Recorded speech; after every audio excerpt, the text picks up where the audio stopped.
welcome back to my film and TV channel. Hope you're all staying safe and well. I've gone over to Netflix today and I've had to catch up with two series because I've missed the first one. I don't know why, but I did.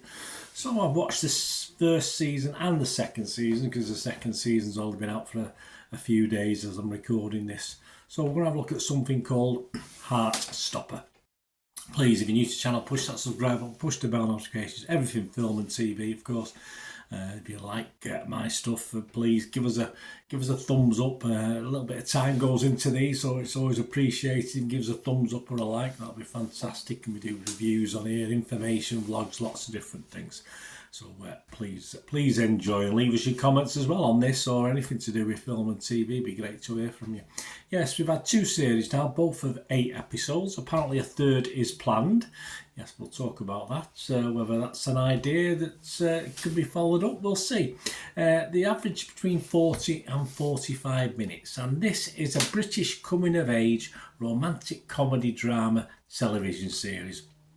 Written and created by Alice Oseman and based on her webcomic and graphic novel of the same name. Yes, so if you put it on Google there, you get lots of comparisons between the film, the TV series and of course the sketches in the comic book.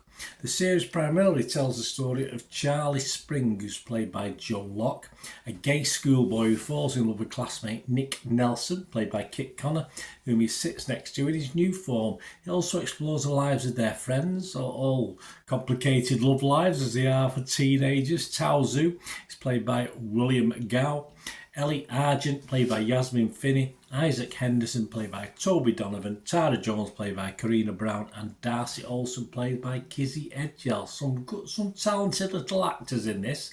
You know me and younger actors, I'm not usually very kind, but yes, some good talent in this. The odd ones are Rick, the odd one's not great, but yeah, I won't name names, but yeah, it's a good cast. Euros Lynn is the director of this, and the first season, you probably watched it. I said I missed it somewhere along the line. Was released on the 22nd of April 2022, and this second series was released on the 3rd of August 2023. So all these scores and comments I'm going to give you now are as at the 25th of August. So yeah, about 3 weeks after it was put out on Netflix at 1 p.m.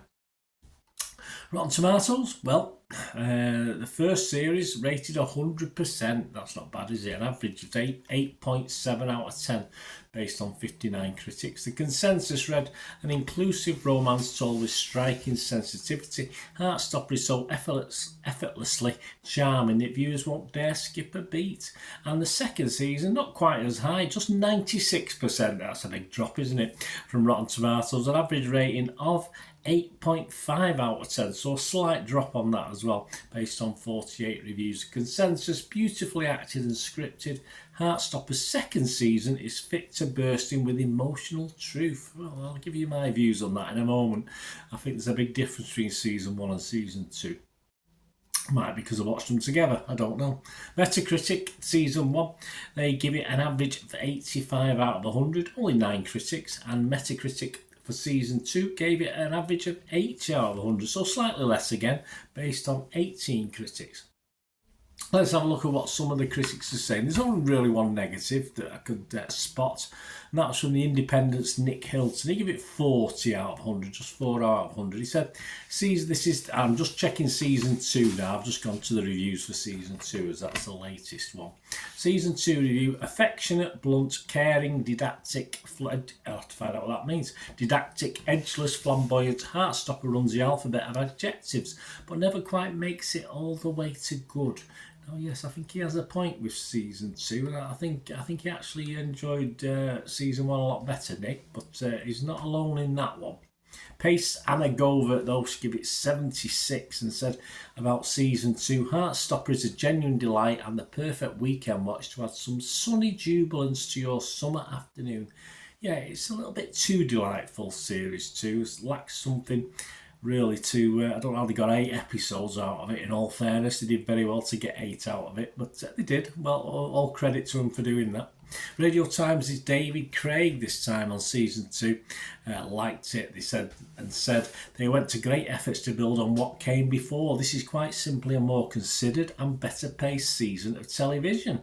which could certainly convert others who found the first outing overly simplistic. Now, I totally disagree with David.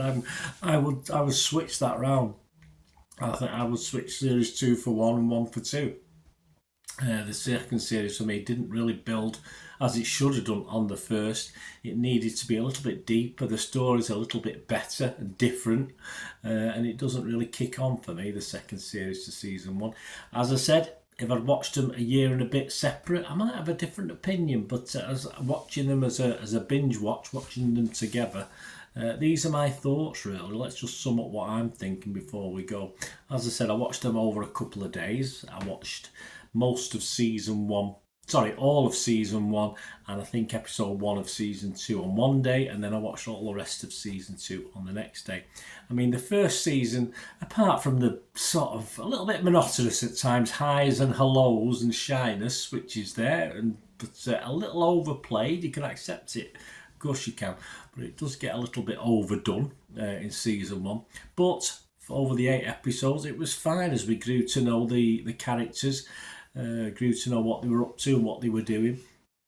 And if we had to give it a rating for season 1, I would have rated it 7 out of 10 as a fresh on Rotten Tomatoes, and definitely a positive on Internet Movie Database. But sadly for me, the second series doesn't build on it. It doesn't build on it at all. I cried out for better little subplots rather than most of those little subplots from season 1 carrying on into season 2. I will say dragging on, because there's no real convincing climaxes to most of it. There's no oomph in this for me. There's just no bite. It's all too nice, and that's probably what they've done it for. I'm not too sure what the comic books are like. I'd expect a little bit of darkness from time to time in this sort of thing. A little bit of, not bad, but obviously in the first season the sort of things built up, and it all seems to be sorted quite nicely without there being any real edge to it. It's an interesting, of course, LGBTQIA, whatever we call it now, queer, which seems to be a word that we can suddenly use now, which we weren't allowed to use. I'm old-fashioned. I have no troubles keeping up with these, but I did love the first season because it really did interest me, the subject matter. But I think the second season just skirted over things too much. It's still an okay watch. It's not a total disaster, the second season, but I just found it a little bit disappointing compared to the first. I just wanted to kick on with storylines, and it just kept very simple. And again, 8 episodes. I don't know how it quite managed it really. You could probably put it into a 2-hour film at most, or even a 90-minute film, what we get as far as subject matter is concerned in season 2. So a little bit disappointing. Not a disaster, but compared to season 1 for me, a big disappointment. So I rated season 2 mixed on Metacritic. I'd have to go fresh on Rotten Tomatoes. It's not rotten, I'd have to go fresh, but I'm only going to give season 2 5.5 out of 10. That's a little bit different to the 7 out of 10. And if there is a third season, as the saying, I just want a little bit more. I don't want it to carry on in the same frame. And I say, I fully accept it's looking at it from the LGBTQIA aspect of it, the queer aspect, if you like. But perhaps it needs a little bit more depth on the other side as well, away from that. It's perhaps becoming a little bit repetitive in the characters at the moment. So we'll see what they do with season 3 anyway. As I say, if it follows the books, perhaps it's following the comic books, and it can't sort of diverge too much. But a bit disappointed. As I said, I did thoroughly love the first 4 or 5 episodes of season 1. Overall, I really liked it, but season 2, no, it didn't quite hit the mark for me. Let me know what you think, guys. It'd be great to have your opinion, because that's what it is. It's opinions. We're all different. As I say, I'm in the minority on this one. Most critics and most of the public seem to love both series. Not so much me. Thanks for watching, guys. Until we meet again, that's what Think No. Please stay safe, everyone. Bye for now.